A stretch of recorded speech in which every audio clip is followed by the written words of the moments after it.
Okay, magandang araw sa inyong lahat mga kababayan. Kuya D po ito. Pag-usapan natin ngayon, pwede bang mag-apply sa Foodpanda ang non-pro driver license? So ako isang Foodpanda rider simula ng 2020 mga kaibigan. Nasa 5 years na po tayo nagbibiyahe dito sa Foodpanda. So alam na po natin kung ano yung mga pamaraan dito sa Foodpanda. So ngayon pag-usapan natin mga kaibigan, kung non-pro driver license, pwede ba kay Foodpanda? At saka kung hindi nakapangalan sa iyo ang motor, pwede ba dito sa pag-apply kay Foodpanda? So dito sa Foodpanda mga kaibigan, kailangan lahat ng mga requirements mo ay tokma po at akma po at yan po ay lahat na original. Yan po ay nakapangalan po sa inyo. Unang-una, sagutin natin itong katanungan kung pwede bang non-pro driver license dito sa Foodpanda. So kung ako yung sasagot dito mga kaibigan, base po sa experience natin at sa dami ng tinulungan natin na mag-apply dito sa Foodpanda at sa dami na nakapasok mga kaibigan mula sa ating mga vlog. So ang non-pro driver license mga kaibigan, kung ikaw ay mag-a-apply dito sa Foodpanda bilang rider, ibig sabihin motor yung gagamitin mo, hindi ka talaga makakapasok dito sa Foodpanda. At ang pinakamahirap dito mga kaibigan, once na mag-apply ka na isang beses ay hindi ka na maka-apply uli dito sa Foodpanda. So ang gagawin nito mga kaibigan, kung non-pro driver license mo, pwede ka pa rin mag-apply pero bike rate yung applyan mo. Bakit bike rate yung applyan mo mga kaibigan? Dahil pwede pasok yan itong non-pro driver license sa bike rate. Kaso lang, hindi ka pwedeng gumamit ng motor sa pagbibiyahe mo, sa pag-deliver mo ng pagkain.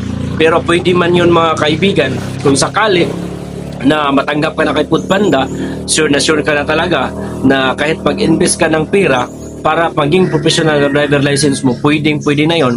At ang gagawin mo yan mga kaibigan, i-professional mo yung driver license mo para maka-upgrade ka from bikers to motor rate. So ano bang kaibahan sa bikers at saka motor rate? For example mga kaibigan, same distance 1 kilometer. Ang bikers rate mga kaibigan is 20 pesos per delivery. Yung motor rate mga kaibigan nasa 35 pesos per delivery.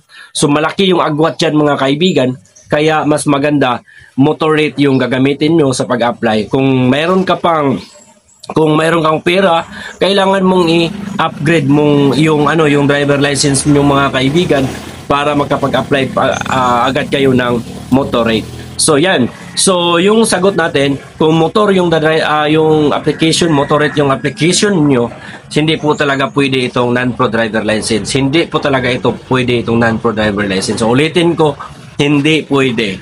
So yan. Pero pag bike yung gagamitin mo sa pag-apply mga kaibigan, so ilalagay mo doon bike rate, so matanggap ka talaga.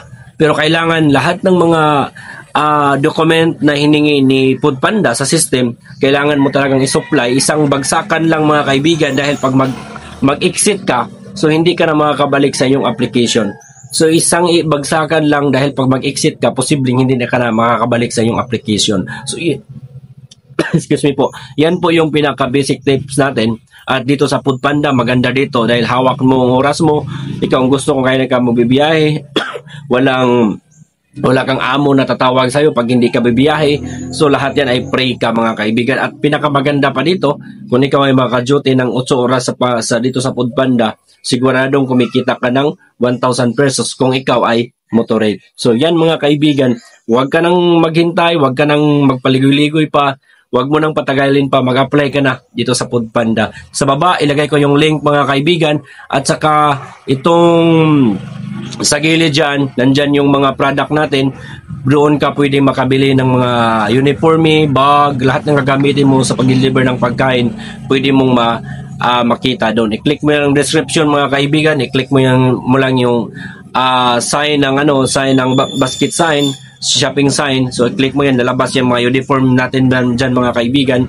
Dyan po kayo makakabili. Maraming salamat at ride safe po kayong lahat. Don't forget to subscribe our channel mga kaibigan, at shalom, more power, ride safe po kayong lahat.